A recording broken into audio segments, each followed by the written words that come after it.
Good morning to everyone and welcome to the Riverside County Transportation Commission meeting of Wednesday, July 14th, 2021. And we will now call the meeting to order. And I'm going to make the remarks I think we're all pretty used to by now. Thank you for participating in our remote meeting. And we're going to do our best to facilitate a smooth meeting with public participation. So before we begin, I want to review a few guidelines, general instructions for the meeting. Please silence your other communication devices, such as your cell or desk phone. And this will help us so that we don't get feedback or any interruptions. Those of you for Zoom, if you're on Zoom on your computer, and you'd like to make a public comment on the Zoom screen, please click on the raised hand button. If you're using Zoom on your smartphone, tap your screen, look for the more option, and then the raise hand button on the screen. And for those calling in using the phone line only, you can dial *9 on your keypad to signal that you would like to comment. So we'll have roll call now, please. Thank you. Good morning. District 1. District 2. Yes, here. District 3. Here. District 4. Sorry, District 4 here. I don't know District about- 5. Sorry about that. Yes, I'm here. Banning. Beaumont.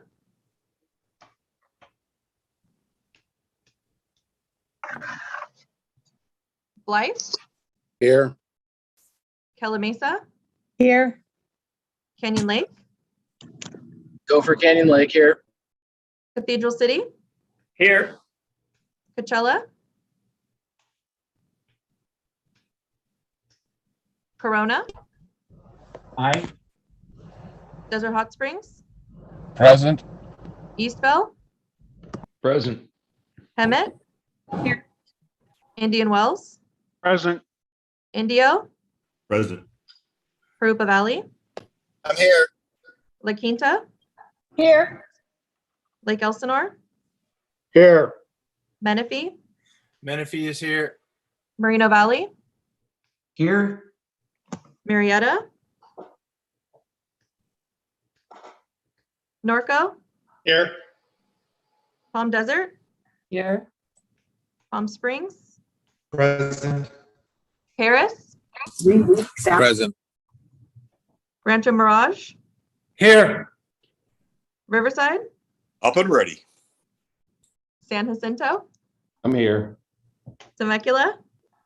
Good morning. Wildemar. Good morning. Caltrans District 8. Good morning, here. Thank you. We do have a quorum. Thank you. Okay, we'll now have the Pledge of Allegiance, and would our Executive Director and Mayor please lead us? Yes, ma'am. Thank you. Please join me in the pledge. I pledge allegiance to the flag of the United States of America and to the republic for which it stands, one nation, under God, indivisible, with liberty and justice for all. Okay. Thank you so much. Okay, we'll go to public comments. Do we have any public comments that are not listed on the agenda that we are aware of at this time?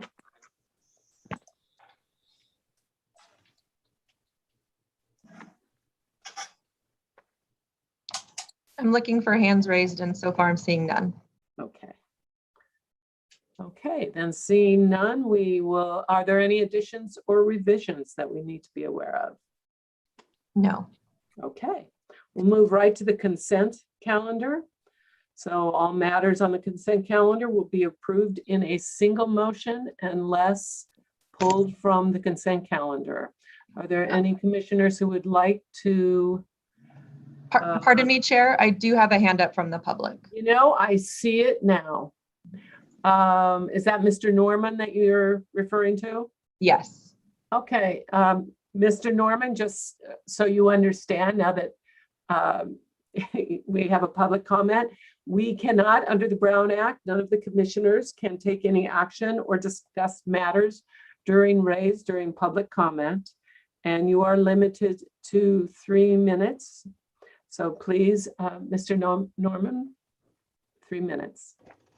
Hi, yes, good morning. Thank you, Chair and members. I'm actually speaking on consent calendar. Is that fine now?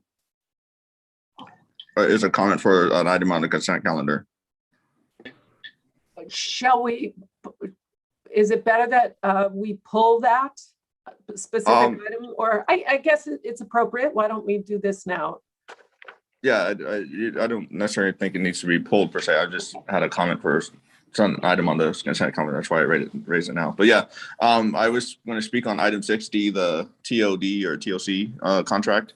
I'm with the Center for Community Action and Environmental Justice as a policy specialist, and we just want to make sure that as this plan is put together, that environmental justice is part of the plan and considered, that the communities around all the stations, that as it is, I'm sure we can imagine it will work with all the cities along the line to make sure that the projects that are proposed are going to be fit within the cities as they have their general plans and stuff. But we just want to make sure that we keep the environmental justice aspect of it and don't place any low income and disadvantaged communities into the polluted areas. I know along several within 5 miles of many of the stations, you're already going to get into a lot of warehousing communities. So that's a concern of ours. And the other thing is, I noticed, of course, as to 8 stations, is there any discussion or consideration for the extension of the line, the Paris Valley line out to San Jacinto, of those, including those areas?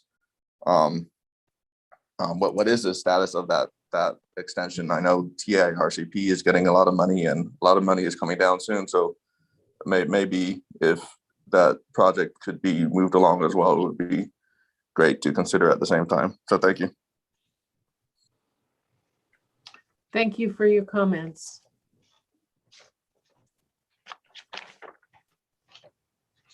Okay, and I see commissioners speak. Thank you, Madam Chair. I just wanted to pull 6H, please. Okay. 6H is being pulled. Would anyone like to move the balance? Kelly Mason moves. Second, Cathedral City. Okay. Can we have a vote, please? District 1? District 2? Yes. District 3? District 4? District 4, aye. District 5? That is yes, with an abstention on 6G.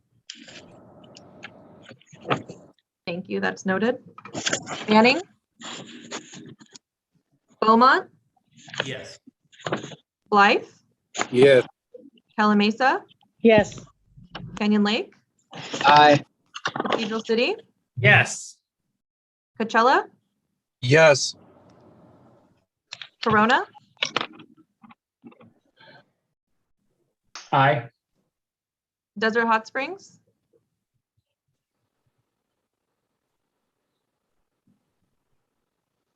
Eastvale? Aye. Hemet? Yes. Indian Wells? Yes. Indio? Aye. Harupa Valley? Yes. La Quinta? Aye. Lake Elsinore? Aye. Menifee? Yes. Marina Valley? Yes. Marietta? Norco? Yes. Palm Desert? Yes.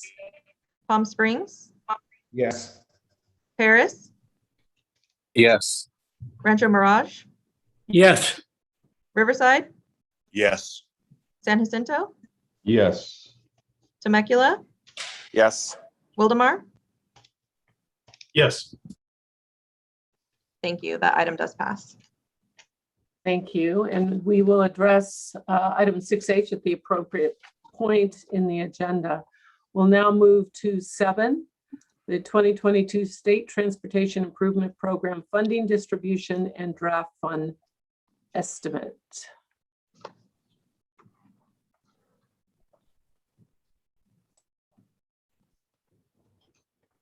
Good morning, Chair Harnick and Commission members. As you can see, there's a PowerPoint today. So the the State Transportation Improvement Program, known as Stip, administered by the California Transportation Commission, is adopted biennially. The last Stip was the 2020 Stip, which commenced relevant work in 2019. Now it's time to prepare the 2022 Stip. The first action that is taken in a new Stip cycle is Caltrans presents the Stip fund estimate, which lays out the estimated Stip funding available in the next cycle and in what years the funds are anticipated to be available. Simultaneously, the CTC begins updating the Stip program guidelines. The Stip is comprised of public transportation account and state highway account funds that are available for state highway improvements, intercity rail, and regional highway and transit improvements. The 2022 Stip consists of fiscal years 2022-23 through 2026-27. Next slide. The draft Stip fund estimate for 2022 was released last month. The draft Stip fund estimate indicates total new capacity of $727.7 million statewide. Of this amount, Riverside County is expected to receive $32 million. Based on a memorandum of understanding approved by our commission in 1998, new Stip capacity coming to Riverside County will be distributed based on sales tax revenues in each geographic area of the county. Next slide. This table illustrates the Stip share ratios for the last 4 Stip cycles, as well as the upcoming 2022 Stip cycle, which is the subject of today's agenda item. Based on sales tax data in Riverside County, Western County's 2022 Stip distribution should be 78.14%. The Coachella Valley should be 21.42%, and Palo Verde Valley should be 0.44%. Next slide. Based on the draft Stip fund estimate, which indicates Riverside County's new Stip capacity will be $32,249,000, and following the sales tax revenue shares for each geographic area, Western County will have approximately $24.7 million. Coachella Valley will have $6.8 million, and Palo Verde Valley will have $139,000 of Stip funding to program. The $646,000 you see for planning, programming, and monitoring, or PPM, is an off-the-top amount of Stip funds counties can use to prepare project study reports for capital projects, contribute to staff time, and other planning and administrative related expenses. The state Stip guidelines allow counties to utilize up to 5% of their Stip shares for PPM, but the Commission's policy is to use only 2%. Next slide. If the Commission approves this item, staff will work with CVAG to receive the Stip project nominations for the Coachella Valley. Staff will analyze projects in Western Riverside County to develop project nominations for the Western County share, and then present the completed 2022 Riverside County Stip to the Commission around September, October of this year. Next slide. Staff will prepare and submit the 2022 Stip to the CTC by the December 15th deadline and initiate the Blythe Stip Fund Trade MOU to swap the Palo Verde Valley Stip share for local Measure A funds. Next slide.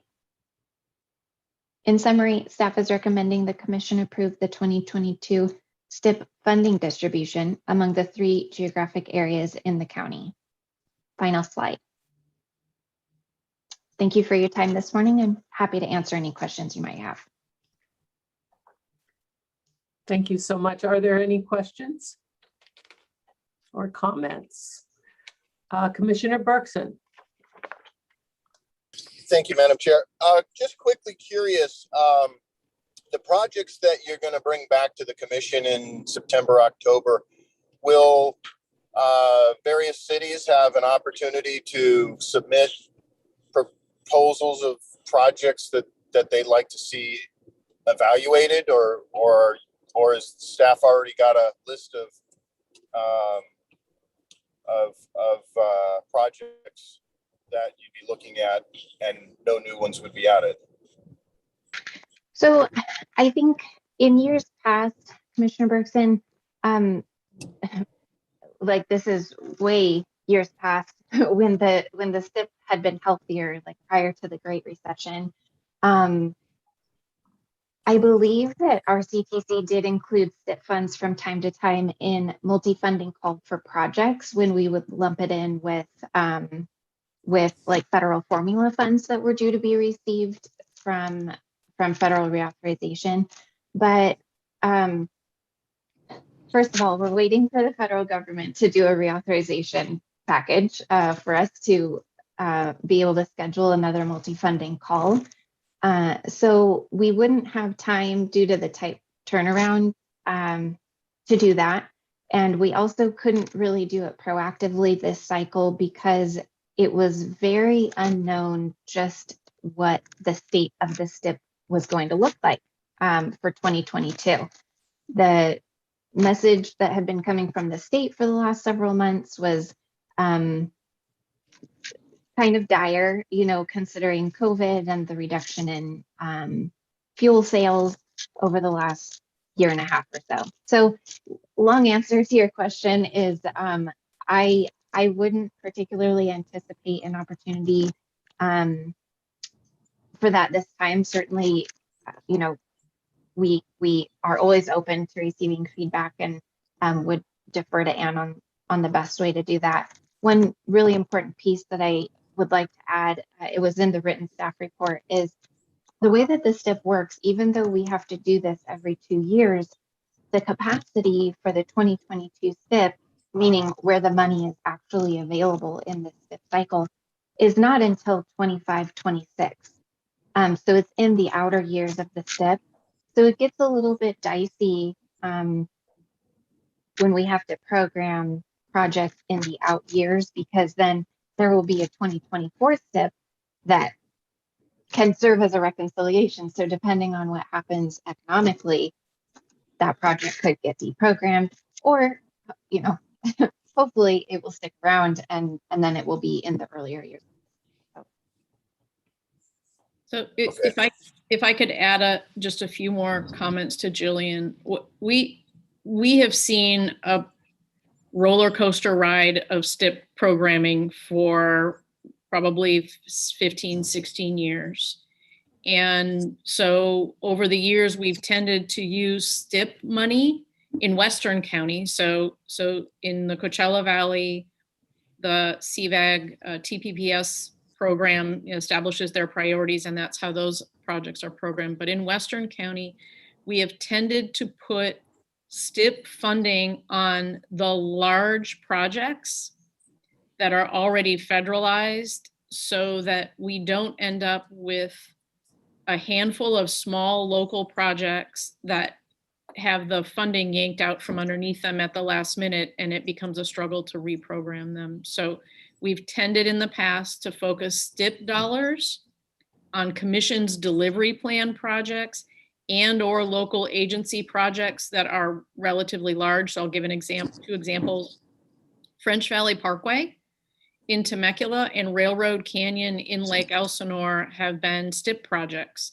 They've both had STIP money yanked away that we've had to find replacements for. So, you know, our goal is to be really strategic with our programming, to make sure that the projects we put in the STIP meet the requirements, but they're also large enough projects that we have some flexibility when and if the state funding situation becomes unpredictable. All of that being said, we always encourage all of the member agency staff, and I think we have a technical advisory committee meeting coming up soon. So at that meeting, Jillian can remind all of the public works directors in that meeting that the Stip is coming up, and if they have projects that they think would be good Stip projects, to make sure we know about them, so that when we're looking at what we bring forward to the commission, we have, you know, we have a complete picture, because you know, a lot of it depends on when jurisdictions have projects ready. And I would say interchanges are typically the most likely projects to be funded that are at the local level. Thank you, Ann and Jillian, for the very clear answer, even though I know there's a lot of nuts and bolts to this and uncertainty. But I do appreciate the fact that if public works directors do have something that they want to have at least looked at somewhere down the road, that is an opportunity that we can provide. So thank you very much. Are there any other questions or comments? I have Dana Reed, Indian Wells, exclamation marks. Move adoption. Okay. Is there a second? Second, Supervisor Perez. Okay, we have a motion and a second. Can we have a vote, please? District 2? District 2? District 4? District 4, aye. 2 is District an 5? aye. Thank you. District 5? Yes. Banning? Beaumont? Yes. Blythe? Yes. Calamasa? Yes, and thank you for the explanations. Very clear. Canyon Lake?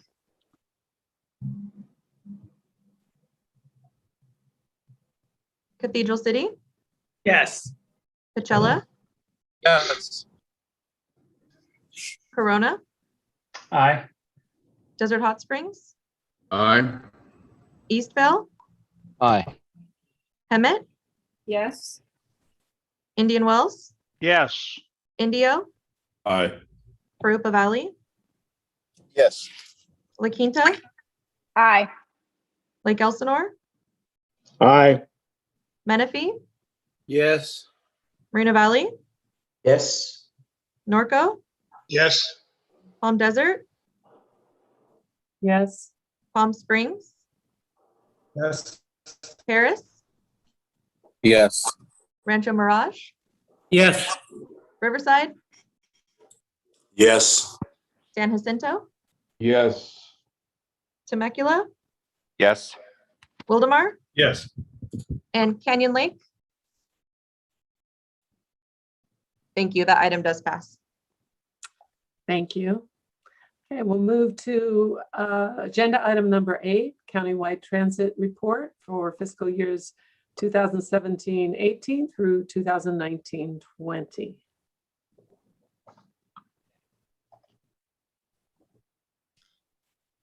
Thank you, Chair Harnack, and good morning, Commissioners. This is a receive and file item for the countywide transit report for fiscal years 2018 through 2020.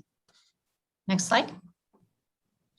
As the RTPA, we have several responsibilities, including the administration and allocation of state and federal funds. Per the Transportation Development Act, or TDA, we are required to monitor and provide recommendations to improve transit performance, and we do this primarily through the short-range transit planning process, which you approved last month. Many of you are also board members on the respective transit agencies throughout our county, and through those bodies, you receive updates on the service planning and operations at the ground level, so I won't be covering those aspects today. The purpose of this report is to give you a general overview, or a state of transit, if you will, from the 10,000-foot county level on how our services are doing. With that in mind, I hope to answer key questions such as how much does transit cost? How do we pay for it? Are we doing okay, i.e. fare box, and where are we headed? Next slide. We have a pretty robust transportation network with 5 modes: commuter rail, van pool, fixed route bus, paratransit or dial-a-ride, and specialized transit, which are operated mainly by the 8 transit operators that you see on the screen, And we also have over a dozen different public and social service agencies that offer specialized services. Now, let's remember that we are a large county covering over 7,200 square miles. That's larger than a couple of states like Rhode Island and Delaware. And it comprises of a very diverse demographic in both urban and rural areas. Next slide. So how much does it cost to operate transit service in a county the size of ours? On average, just over about $150 million annually. About 65% of which is attributable to fixed route bus, 18% for demand response or specialized transit service, 13% for Metrolink, 4% to keep the 9 stations that RCTC owns, maintained, and operated, and 1% for van pool services. Next slide. We are primarily paying for these services through state funds, which consists in a normal year of about 56% of revenue sources and includes TDA local transportation funds and state transit assistance funds. And federal and local funds are about equal at about 22% and comes from formula FTA funds, CMAQ, passenger fares, of course, Measure A, and even a small amount from other local service sources such as MSRC. In the smaller pie chart to the right is a glimpse of how this distribution was affected with the stimulus funds utilized in fiscal year 20. And as you can see, it did make a substantial shift in the federal share at 32%, saving us a significant amount of LTF funds and Measure A. Next slide. A key performance indicator in any transit system or network is fare box recovery. On a county level, we are doing pretty good. In the last 3 years, however, there was only 1 or 2 transit operators who didn't meet their individual fare box targets. And of course, in fiscal year 20, more transit operators were impacted because of COVID, and luckily a statewide fare box waiver was put in place. Next slide.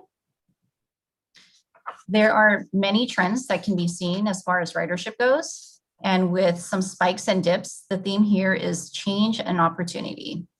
The change, as most of you are already aware, since about 2014, ridership was declining and did so for about 4 years. And this trend was not specific to just our county. It was happening regionally and even nationally. Our county actually fared pretty well compared to other regions in the nation. SCAG a few years back contracted with UCLA researchers who found that the primary reason for declining ridership was the increase in automobile purchases and usage.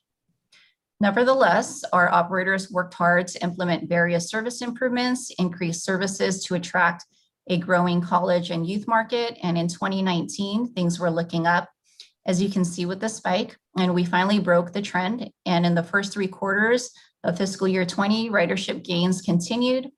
Then COVID hit and stay-at-home orders were issued, which caused ridership to decline. Next slide. And now comes the opportunity to look ahead.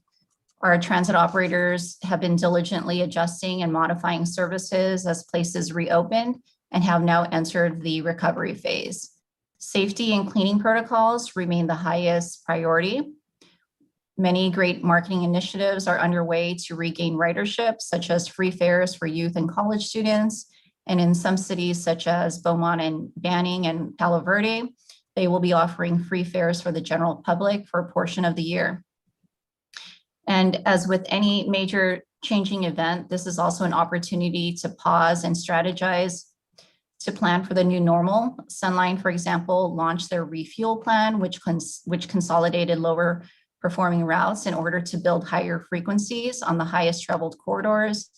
Beaumont just completed a comprehensive operational analysis. PVVTA will be starting theirs in a couple months, and others such as Riverside Special Transportation and Banning are going to be focusing on their capital improvement programs, which should also lead to more efficient operations.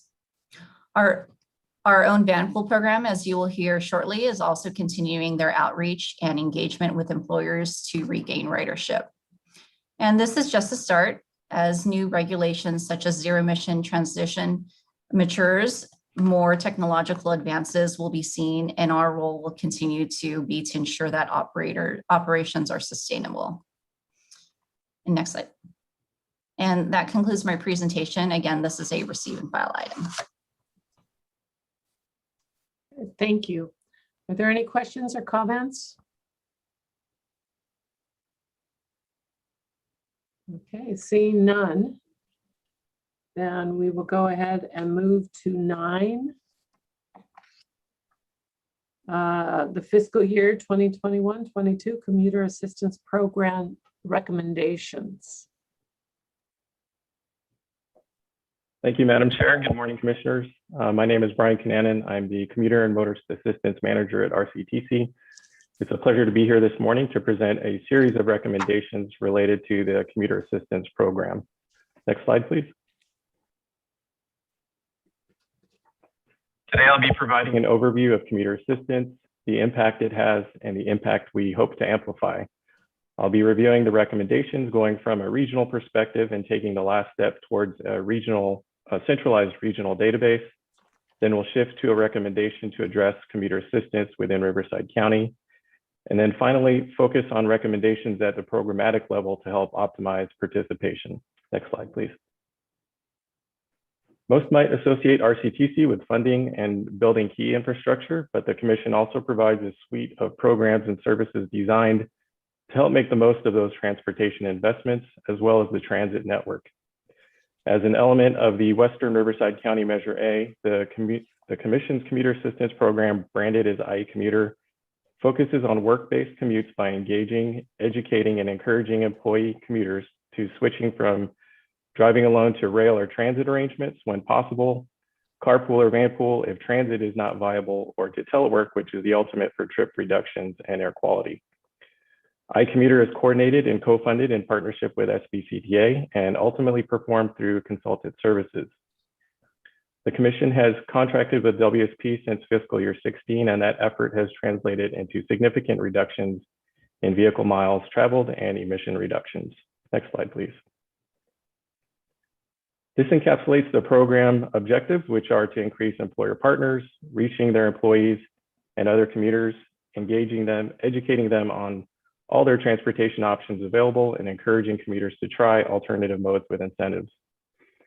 That participation directly translates to reductions in drive-alone trips, VMT, and emissions. While converting participation into these stats is great, what's harder to translate is the significant impact a better commute has on an individual's quality of life. Next slide, please. I can personally attest to this because in a former life, I had a 90-mile one-way commute to San Diego, spending 3 to 4 hours of my day in traffic, tired, stressed, and just miserable. My saving grace was getting into a carpool and being able to relax or sneak a nap in on the way home. Absolutely made all the difference in my quality of life. Unfortunately, having a long, stressful commute is a reality for a lot of people. It's estimated that more than 20% of working residents in our county have commutes that are 60 minutes or more. Focusing on the map to the left, we're all familiar with the imbalance in outbound commuters numbering 270,000. These are the individuals that need the most help and have the most to gain from discovering and trying a better commute. Next slide, please. To enhance service to this group, in June 2019, the Commission approved the first step towards a centralized regional rideshare database. Phase 1 was completed in July 2020, and now all counties are using the same platform. However, there are still 2 separate databases, a LA Orange County Ventura database and an Inland Empire database.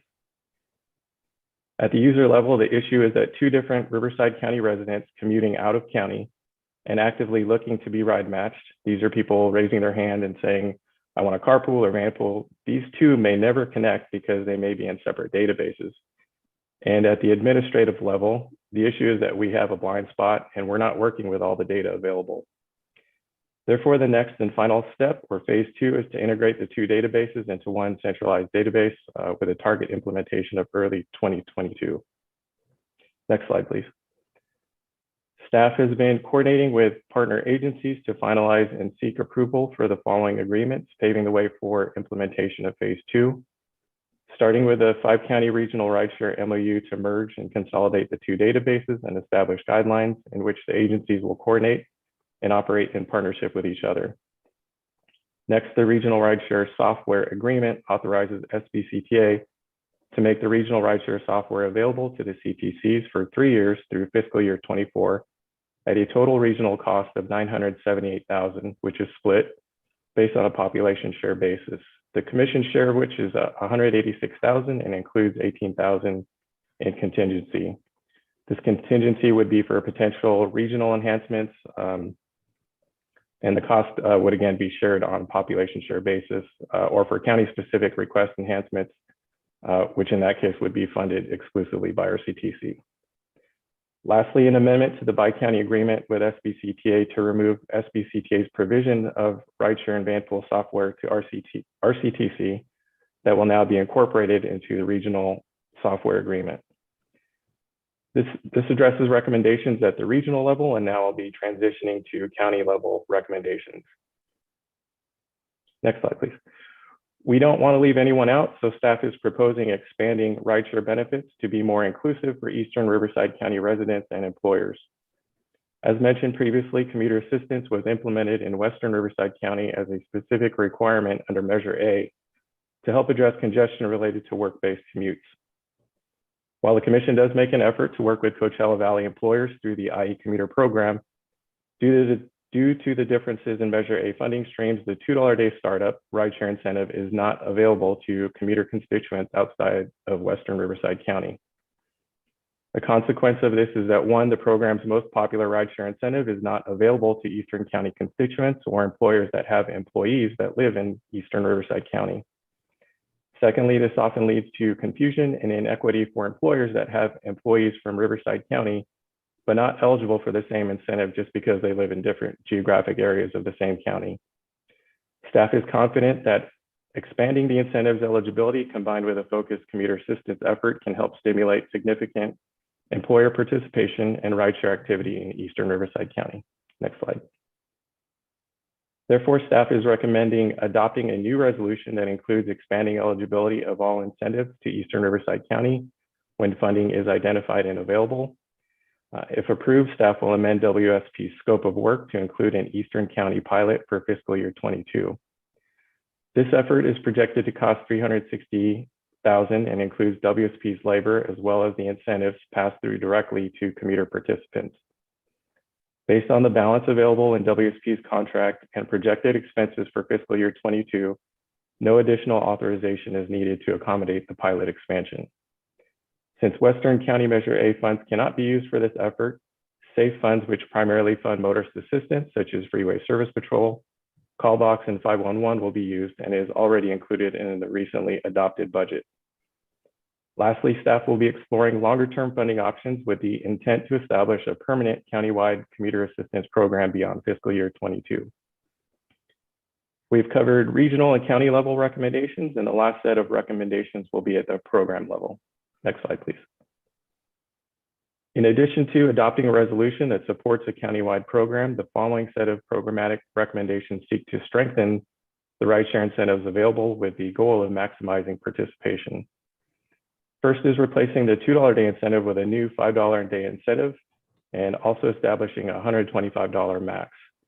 This establishes a more compelling offering or hook while maintaining a maximum commensurate with the current incentive. And since congestion is generated in both directions, staff recommends expanding eligibility to out-of-county residents on a temporary basis through fiscal year 22. This will also help all Riverside County employers jumpstart their rideshare efforts to all their employees, regardless of where they are coming from. Next slide, please. Also included in the resolution for adoption are incentive adjustments to promote vanpool participation. The first is to allow for concurrent participation in the $5 a day startup incentive while also participating in a vanpool subsidy. This will help with vanpool formation or motivating commuters to transition from driving alone to joining an existing vanpool. Lastly, staff recommends approving an extra $100 subsidy for EV vanpool leases. Currently, Club vanpools receive up to a $400 subsidy, and with this change would be eligible for up to a $500 subsidy towards the lease of a zero emission vanpool, which are more costly but do provide the higher emission benefit. Additionally, this update would put Van Club at parity with other local programs which offer a similar benefit. Concurrent with the approval of this EV benefit, staff will administratively amend the scope of work for current vanpool vendors to reflect the additional subsidy amount. Next slide, please. There's a unique opportunity in the next 6 to 12 months as employers and employees continue to transition back to a new normal. The Commuter Assistance program seeks to expand its reach and assert itself in that process. Staff is confident that approval of the recommendations reviewed today will help amplify these efforts in fiscal year 22 and beyond. With respect to the fiscal impact, all expenses pertaining to the recommendations are reflected in the adopted fiscal year 22 budget, and staff does not anticipate requiring any contract cost modifications to the WSP contract or budget adjustments to support these recommendations. Lastly, staff will report on program performance related to the recommendations in early 2022, and I anticipate having some good progress updates to share at that point. This concludes my presentation. Thank you very much for your time this morning, and I'm happy to answer any questions you may have. Okay, thank you so much for such a complete presentation. I do want to mention that this was in front of the Budget and Implementation meeting as well and passed unanimously. I see Commissioner Speak has his hand up. Thank you, Madam Chair. I just wanted to say thank you. It's a great presentation. It's something that we really need to bring home to people. I had a nice discussion with the new head of SB 743 at Caltrans a week or two ago. And one of the items that I brought up in that meeting is we need to be honest with commuters. We need to be, what SB 743 is for, what the results are going to be of that. And frankly, people need to understand, commuters need to understand it's not going to get better. It's your commute will not be better. So your options are, this is a great option for people that can't change jobs, that don't have an option, but people need to understand that this is, I made that point to Caltrans staff. They need to be honest with people and stop telling them that, commute times and granted they're starting to, eat some stuff in about growth inducing, and I saw a cute little video that they're producing that they're hoping to animate completely and get it out to the public. But we need to tell people too. We need to keep telling people that if you want to get in your car by yourself and you don't want to work next to where you live or live next to where you work, be ready for this to get worse. Today was the best day it'll ever be, COVID aside.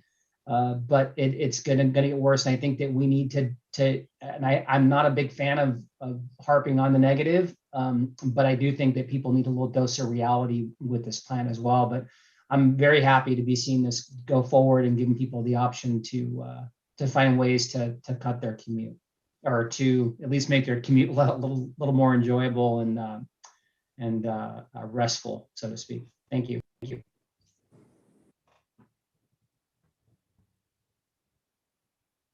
Commissioner Zimmerman. Thank you, Madam Chair. My question is, I was noticing that we have a memorandum of understanding with some of the counties around us, but San Diego was excluded. And I know there's a lot of commuters that go south of us. So can you address that, Mr. Cunahan, please? Yes, that is something we're looking forward to expanding down the road. I have reached out to my counterpart at Sandag. And they kind of want to observe and see how this pans out. And I hope someday that they do, that we do reach an agreement and go further south, just because there's a lot of inter-county commutes between both our county and Orange County and San Diego. So that would be the ultimate goal for this. Thank you. Thank you. Supervisor Perez. Thank you, Madam Chair, and thank you for the comprehensive update report, Brian. It was well done. Really appreciate it. And just want to say thank you to all our colleagues here, RCTC staff, for that expansion into the eastern part of the county. I think it's important. And for all the reasons that our colleague, Mr. Speak, mentioned, whether it's reducing greenhouse gas emissions or just making commutes a little bit more enjoyable and improving people's quality of life. But I am curious though, Brian, I'm sure there's the need out here, but I'm wondering if you have any data to demonstrate, for example, let's say even within Eastern Riverside County, within the eastern part of the 4th district. I wonder, for example, how many folks would be willing to use this type of system, if you will, the rideshare system from, like, let's say Thermal, Mecca, Oasis, Coachella, that potentially might be working in the hospitality industry all the way in Palm Springs, for example, or in Indian Wells or in Rancho Mirage, or for that matter, folks from the Coachella Valley having to commute to Riverside or further out, or for that matter, folks from the Coachella Valley having to go to Blythe and vice versa. So I'm just curious to know if you happen to have information. I'd like to review that. If you have that, not that you have to answer that question now, but I would like to have those analytics. That data would be helpful. Sure. We have a list of employers that we'll be targeting in the Eastern County. And what's going to be important going forward is that we get as many commuter records in as possible, and then we can have some really good origin destination information that we can share and provide you. We'll get commuter accounts. We'll know where folks are coming from, where they're going, and how many of those, are actively seeking to participate in rideshare. Thank you for bringing this forward. I look forward to that information, as well as taking a look at who those employers are and potentially working with associations out here to make sure we increase that. Thanks a lot. Are there any other questions or comments? So I think it's important, Supervisor, that we make sure that we have a way to spread that information so that people know that the opportunity is out there for them. And as our executive director has said so many times, we can't build our way out of these issues. And this is a perfect example of a program that will help us with all the problems that occur with single rider cars and trips. So this is a great example of how that we can address these situations. Okay, seeing no more comments or questions, I'll entertain a motion. Keller Mesa moves to approve, and I thank you for all this information, because this is perfect information for new residents in your communities. We're building like crazy, and we have to get the information to them because they're the loudest complainers. Thank you. Great point. Getting into our new residents. Great point. Banning, second. Okay, we have a motion and a second. Can we have a roll call vote, please? District 2? Yes. District 4? District 4, yes. District 5? Yes. Banning? Yes. Beaumont? Yes. Blythe? Yes. Calamasa? Yes. Canyon Lake? Aye. Cathedral City? Yes. Coachella? Yes. Corona? Aye. Desert Hot Springs? Yes. Eastvale? Aye. Hemet? Yes. Indian Wells? Yes. Indio? Aye. Rupa Valley? Yes. La Quinta? Aye. Lake Elsinore? Aye. Menifee? Yes. Marina Valley? Aye. Norco? Yes. Palm Desert? Yes. Palm Springs? Yes. Paris? Yes. Rancho Mirage? Yes. Riverside? Riverside?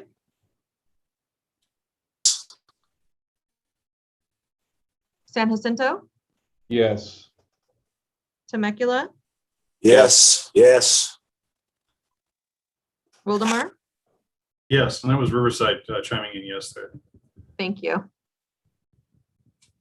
That item does pass. Thank you. We'll now go to item 10, items pulled from the consent calendar agenda, and item 6H. So everybody have a chance to pull that up on your computer screen or in your packet.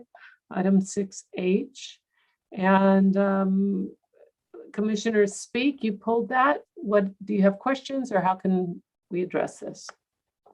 Thank you, Madam Chair. I just had a couple of questions and a little bit of a comment. I wanted to thank the staff and of both departments for putting this together, but I wanted to kind of voice a couple of things I'd like to see worked on over the next year or so on the next iteration of this. But the first thing is I made a comment. I also sit on the cooperation committee between OCTA and RCTC, and I brought a couple of these things up during, and I was a little bummed they didn't make it into the final document, but I wanted to bring up kind of three projects. One, the Irvine Corona Expressway project is still in the plan, even though the corridor is no longer valid. The city of Corona built or permitted about 1,600 homes over the mouth of where this is supposed to go.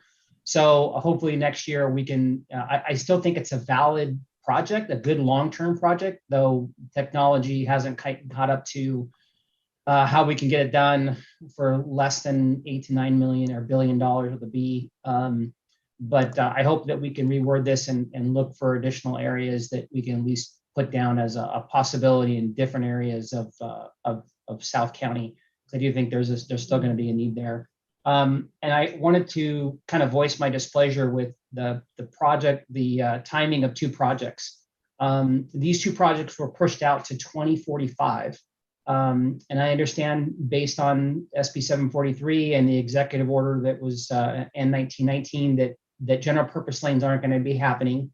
They are frowned upon. However, I would say that both of these projects, in which they are the eastbound 6th lane between the 241 and RCR 71 and the eastbound 91 improvements east of the 15, would and should be considered operational improvements and not general purpose lane and growth inducing improvements.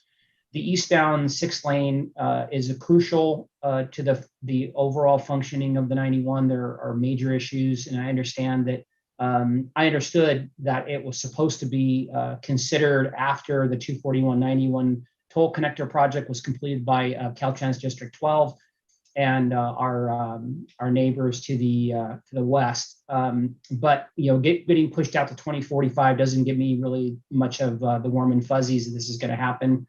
I know that's technically complicated, but putting that date doesn't really make it. It makes it seem like it's just not going to happen. And if that's true, then it should be just off the list. But I do think it's crucial to the way the county is basically going to function. And I'm not talking about just for commuters. It is a massive amount of truck traffic that comes and supplies goods and services and revenue to all of our everybody in the county. It's the lifeblood. I say that, and I will repeat it. The 91 is a lifeblood for the county. The last one is a little more personal. The eastbound 91 improvements that are east of the 15 being pushed to 2045. I fought this when we were doing our projects for RCTC, pushing this out to the being unfunded. It's I think $31 million project, and basically what this does is it creates an abnormal bottleneck. The original improvements of the 91 project were supposed to go to Pierce Street, and they didn't have the funding for it, so it didn't happen. So this will be the last piece after these other pieces are done. Be the last piece that we have to finish the 91 project. And the reason why this is an issue is because it creates this bottleneck that pushes the 91 and creates a toll rate difference. And those of you that have transversed on the 91, you'll see if you were going to go south on the 15 and get off on Ontario versus continuing east and getting off out of the toll lanes at McKinley, it is a $10 difference. A $10 difference to travel just a couple of miles. So what this does is it pushes thousands and thousands of cars down the southbound 15 that we already have major issues. We have a half-built project with 3 lane drops, successive lane drops that we're hoping to get fixed. Caltrans to address those. We have thousands of cars that are in the left-hand lane and cut across 4 lanes of traffic to get off. Cundle underneath a Ontario exit that is completely overwhelmed, on undercrossing that hasn't been improved since the 1960s. The city is working on trying to get that done. But then those people get back on the 91 going north and then connect back up to the 91, the 15 going, sorry, north and then to the 91 east. Pushing this out to 2045 is just a travesty. It'll be something that folks are going to have to live with for a long time. And with the issues that we have on both of those corridors, that difference is just going to go up based on that. So, and then with the added, tolls between Ontario and Cajalco being $10, $12, it's pushing even more people out of the toll lane. So we're creating this mash of people coming in, coming out, and I'd be surprised that we're not going to have a ton more problems. So I would really like to see this over the course of next year being altered on the plan, so we can find ways to prioritize that. And I'll repeat, this is not a Corona problem. This is not for the city of Corona. This is for all commuters that are traveling on the 15. Every single commuter that travels in the 15, all, almost 200,000 of them don't live in the city of Corona. They all my constituents here that have residents that commute on the southbound 15, it's something that we need to consider. So that's it. Thank you. Thank you. Commissioner Betts. Yeah, thank you. This might be a question for Wes. He's. Please, no. What? Nothing. What's the problem? I can already tell what Dana wants to do. Excuse me. Dana wants to just move this along. I just have a quick question, and he's holding it up longer. Wes, you said you don't want 2045. Is there a mechanism here to push that time forward sooner? Maybe I'm not following this closely enough, but you mentioned it 2 or 3 times on these projects. So I'm just trying to find out if there's a way to, if there's some process where something can be considered like that to move that up, because 2045 is like, you might as well just say never. That's my point. Yeah, I would certainly like it to be considered sooner. I don't know what the mechanism is for that, but maybe the executive director can add into that. Yeah, well, maybe Madam Chairman, if I can jump in, we all need more money. We all have our pet projects. We all have things we want. We all want them today. We can't wait until 2045. We need more money. It's as simple as that. And there are a number of people in the county that are working right now today trying to figure out and hopefully succeed in getting a lot more money to spend beginning after November of next year. And so, the only solution is more money. There is no other solution, and we're working on that. And if everyone can jump in and help us get more money, then we can spend more money. Thank you. Commissioner Reed, I don't disagree. I don't disagree with you at all. I'm telling you, if you schedule something for 2045, you're not looking for money for it. That's my point. And that's my push here is not necessarily for this group to push us along, or I'm saying if you say you need something in 2045, you're not looking for money for it for right now. Thank you. Our executive director has her hand up. Thank you. So a couple of comments. The State Route 91 implementation plan is an annual requirement of the legislature when OCTA purchased the express lanes, and then the legislation was enacted to allow RCTC to take over the franchise in Riverside County. So this is a legislatively required annual implementation plan, and it is a joint project or product of RCTC, OCTA, Caltrans District 8, and the overseeing body of that is the 91 Advisory Committee, which was also created statutorily to ensure that there was bi-county communication at the elected official level. So this is simply an implementation plan that is updated annually to provide an update of where projects are as they get completed, as they get programmed. With respect to the ICE project, so the Irvine Corona Expressway project, which is also known as the tunnel. That project, Commissioner Speak, your comments were made at the 91 Advisory Committee meeting about looking at land use patterns there. That language is incorporated into the final version that will be submitted to the legislature. So that will be going to the legislature with those comments. With respect to the other two projects that you include, and there are more in the plan that are pushed out, this is a planning document that is used as the basis for the regional transportation plan. It's used as the basis for modeling. So if a project does not currently have funding programmed and it's not on the either RCTC, OCTA, or Caltrans, what we call our delivery plan, they're not included with a near-term schedule.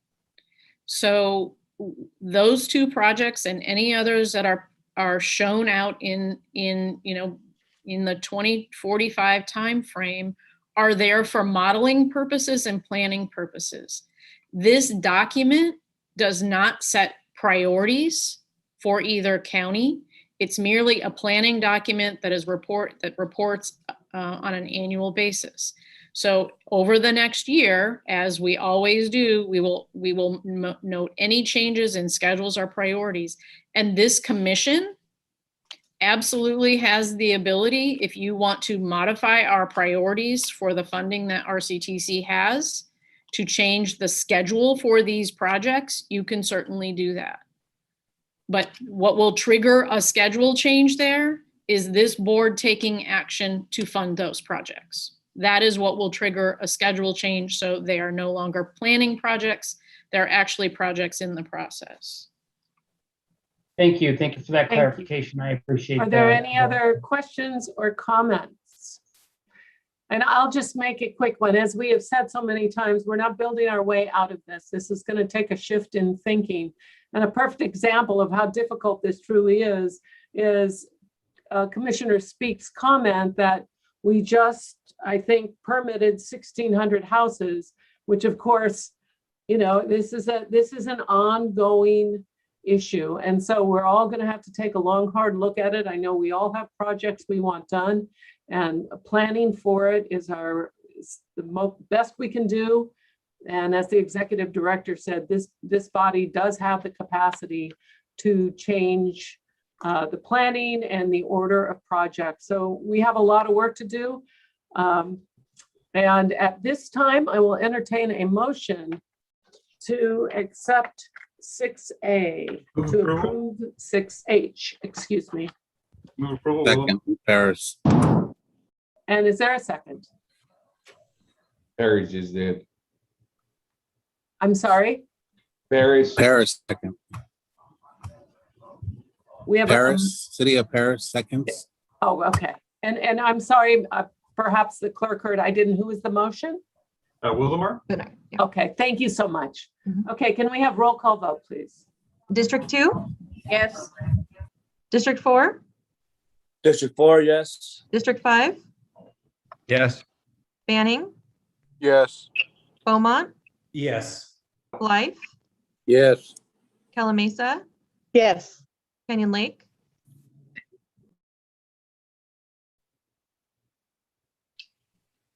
Cathedral City, Yes. Coachella, Yes.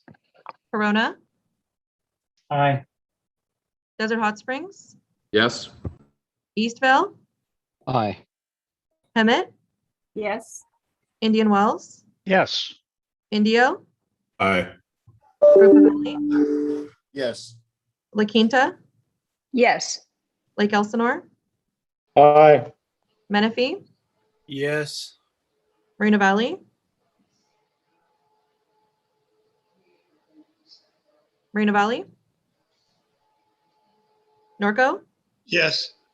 Palm Desert, Yes. Palm Springs, Yes. Paris, Yes.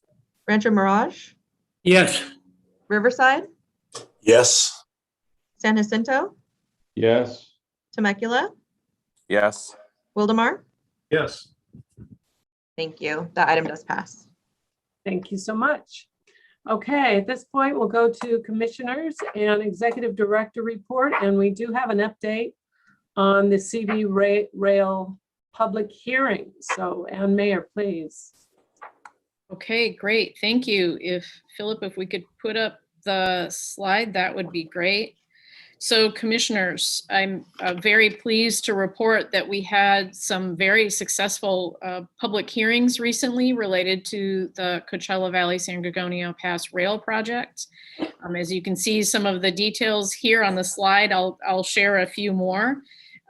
We also had a technical advisory committee meeting in May. We had 92 members representing agencies, participating railroads, state and federal partners, rail partners, and tribal partners.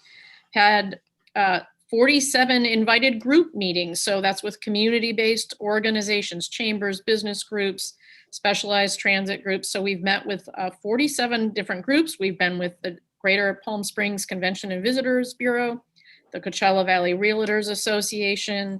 We've been briefing some elected officials, and we've also briefed our partner transit advocates. We've been at T-Now in the San Gorgonio Pass. We went to San Bernardino County and presented to one of their committees. We presented at LoSan, the CVAG board, Palm Springs City Council, as well as at the commission. In our public meetings, we had 70 participants in the public meetings. We have received some written comments there. What I'm really excited about, you can see here, we received over 250 comments on the project. So this is the outreach program here was very, very extensive, and it brought some results that we were really hoping for, which was a lot of community engagement.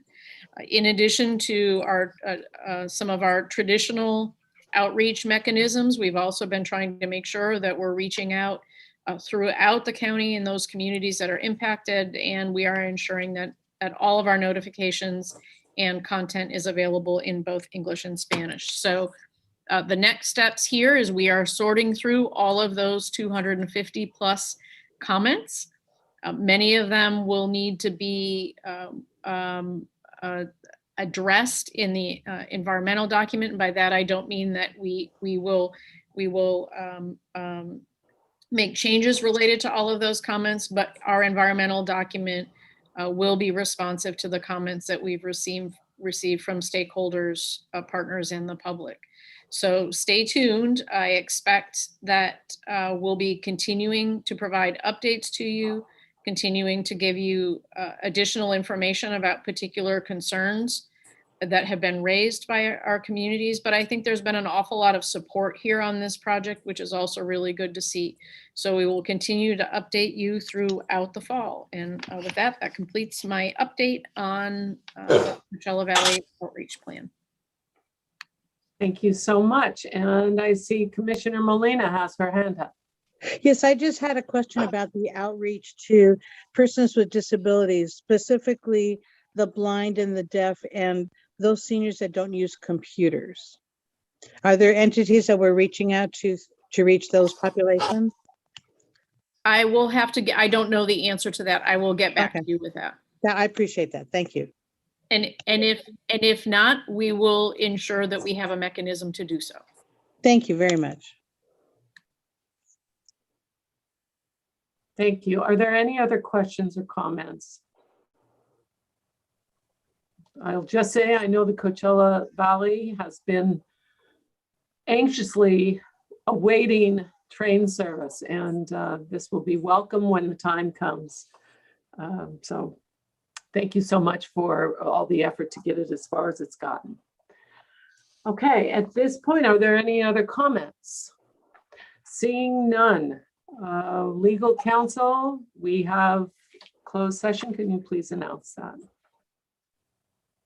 Yes, we have two closed session items on the agenda. 12A is to discuss the potential sale of 3 properties. 12B is to discuss the potential initiation of litigation under paragraph or subdivision D4 of section 54956.9. And at this time, I'll be opening up the closed session room and moving everybody over. Thank you.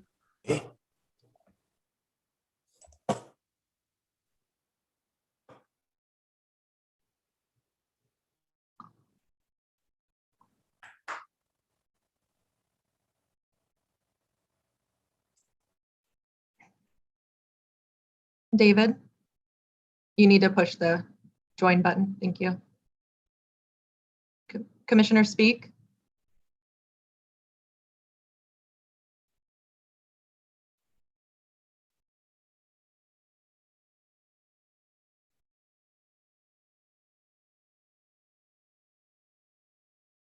Looks good, right, Tara? Thanks.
I just unceremoniously got jumped.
Kicked out, Hector? Or are they done? They're discussing the second item, so I'm going to okay. just leave the meeting by time. I don't blame you. Have a good day.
Hi there, I joined late and I just wasn't sure where we are with the agenda and what's already been covered and what's next.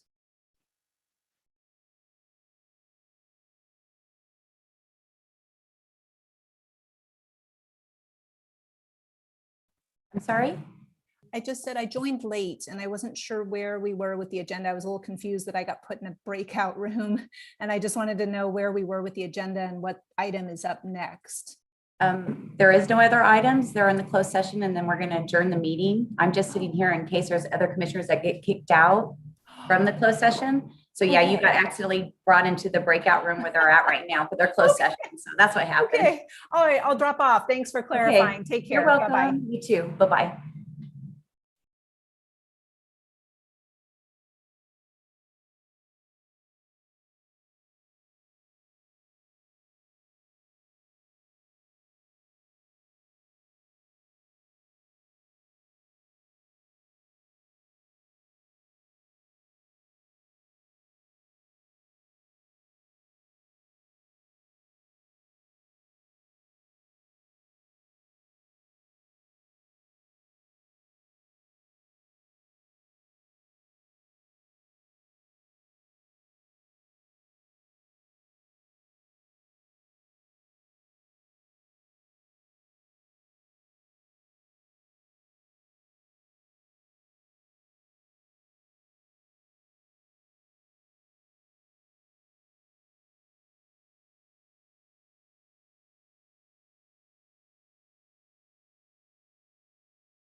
I don't know what happened.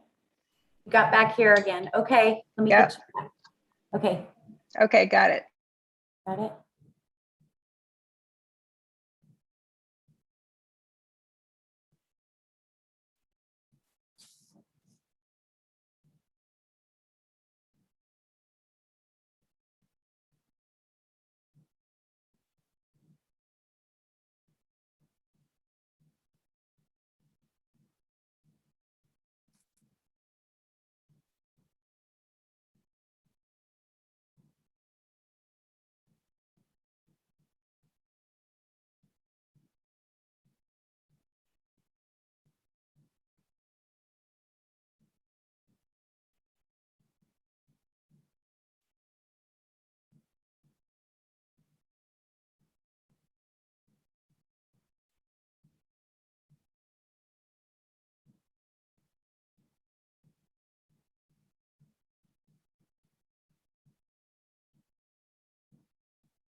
Just woke up. No, I texted.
Okay, so we're all going to go back to closed session. Is that accurate?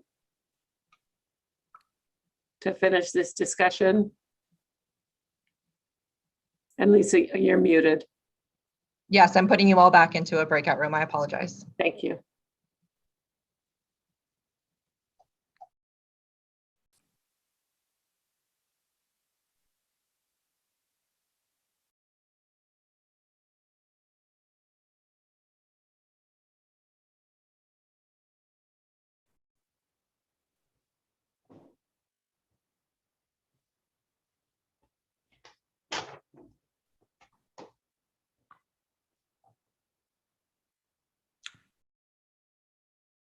Would it be appropriate while we're here to have a legal report out done?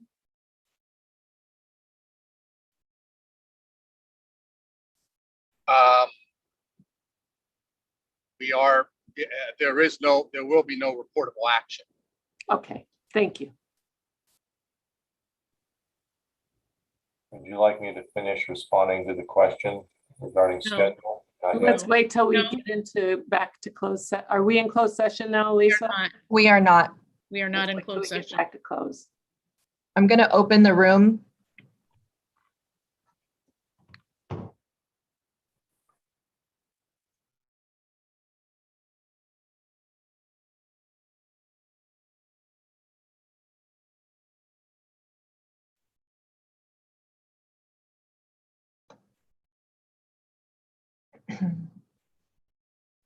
Commissioner Speak, if you'd like to move over, you'd have to press the button.